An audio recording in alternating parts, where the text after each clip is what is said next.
Hello and welcome to my channel essence of coding. और आज हम लोग क्लास 12 के बारे में डिस्कशन करने वाले हैं, क्योंकि अब बहुत सारी बातें शुरू हो गई। कल जो आप लोगों के लिए इवैल्यूएशन क्राइटेरिया आ गया था, उसके बाद में अब बहुत सारे ऐसे मैसेजेस आ रहे हैं जिसमें ये बच्चों को लग रहा है कि हाँ, सबके मार्क्स बहुत अच्छे आने वाले हैं, कि ठीक है, अगर किसी ने 10th 11th 12th में बहुत अच्छा करा है तो वो बियॉन्ड एक्सपेक्टेशंस भी जा सकते हैं।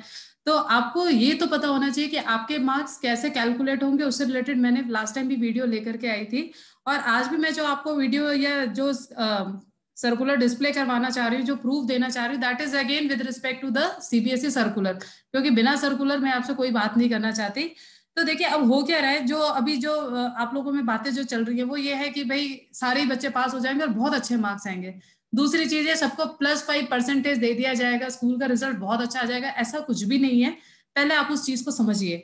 देखिए, जो आप लोगों को सीबीएसई से जो सर्कुलर मिला हुआ था, उसमें ये जो एनेक्स्चर 3 है, अगर आप इसको पर्टिकुलरली अगर ढंग से समझेंगे तो आपको समझ में आएगा कि आपके मार्क्स बहुत डिफरेंट नहीं होने वाले हैं।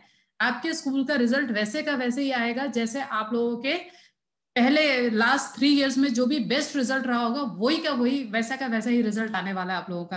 अब देखिए, इसका मतलब क्या है, क्योंकि यही की यही चीज सेम, यही की यही चीज 10th क्लास में भी इंप्लीमेंट हुई थी।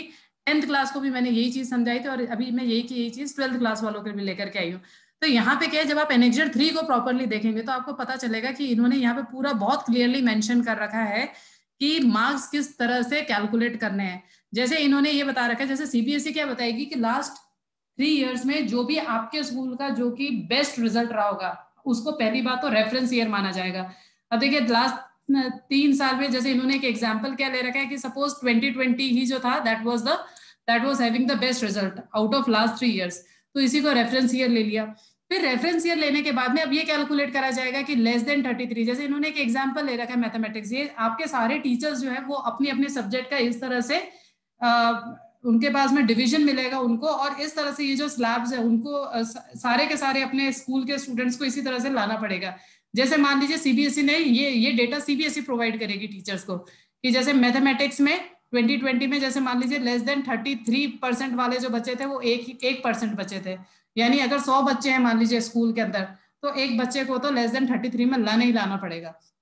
सिमिलरली 33 से लेके 50 के बीच में सपोज 19% है, तो अगेन 19 स्टूडेंट्स, क्योंकि मैं 100 का एग्जांपल ले रही हूँ कि अगर 100 बच्चे थे तो 19 बच्चों को इसी कैटेगरी में लाना ही लाना पड़ेगा, चाहे कुछ भी हो जाए। This is what called as moderation. आपको इस चीज को समझना है। ऐसा नहीं है कि देखिए 10th वाले बच्चों ने भी यही गलती करी। उन्होंने क्या करा था, उन्होंने अपने जो सीबीएसई ने स्लैब बताया उन्होंने उस हिसाब से मार्क्स कैलकुलेट कर लिए, उन्होंने मॉडरेशन को नहीं समझा था। यही की यही मिस्टेक अब आप लोग कर रहे हैं, आप लोग मॉडरेशन को नहीं समझ रहे हैं। सीबीएसई ने बोला है कि आफ्टर कैलकुलेटिंग योर 30 एंड 40, उसके बाद में मॉडरेशन होगा। आपको इस चीज को बहुत अच्छे से समझना है। फाइन। देखिए, अब इसका मतलब क्या हुआ, पहले तो टीचर आपके 30 30 40 के हिसाब से जो भी आपके मार्क्स आएंगे वो निकालेंगे। फिर उसके बाद में वो लोग ओवरऑल देखेंगे कि ओवरऑल आपके सब्जेक्ट, ओवरऑल उस पर्टिकुलर सब्जेक्ट का, चलिए मैथ्स का एग्जांपल ले रहा था, कि मैथ सब्जेक्ट का एवरेज कितना आ रहा है। जैसे मान लो 2020 में सीबीएसई ने क्या बोला कि जो एवरेज था वो 62 आ रहा है। तो अब यहाँ पे क्या आपको अलाउ कर रखा है, देखिए आप समझिएगा इसको ढंग से। इसमें सीबीएसई ने क्या बोल रखा है कि आप किसी भी सब्जेक्ट में 62 जो भी एवरेज आ रहा है उसमें प्लस या -5 मार्क्स कर सकते हैं। ठीक है। लेकिन यहाँ पे एक और दो चीजें आ रही है, एक आ रहा है ओवरऑल एवरेज और एक आ रहा है subject wise average. Overall average में हम लोग 66 का 68 से ज्यादा नहीं बढ़ा सकते, चाहे कुछ भी हो जाए। CBSE will not accept that particular marks. अगर किसी स्कूल वालों ने कोशिश भी करी कि वो 68 से ज्यादा एवरेज के अगर मार्क्स अपलोड भी करना चाहेंगे, CBSE will not accept that. तो आपको क्या समझना है, आपको यही समझना है कि जो आप लोगों के मार्क्स आएंगे वो उसी तरह से आ रहे होंगे जैसे आपके जो भी बेस्ट ऑफ द सीनियर के मार्क्स आए होंगे from the last 3 years. Fine. तो जैसे कि मैं आपको यहाँ पे समझा रही थी, देखिए जैसे 50 से 75 के बीच में 30% है, तो 30% ही टीचर्स लेकर के आएंगे, दिस इज अगेन कंपलसरी।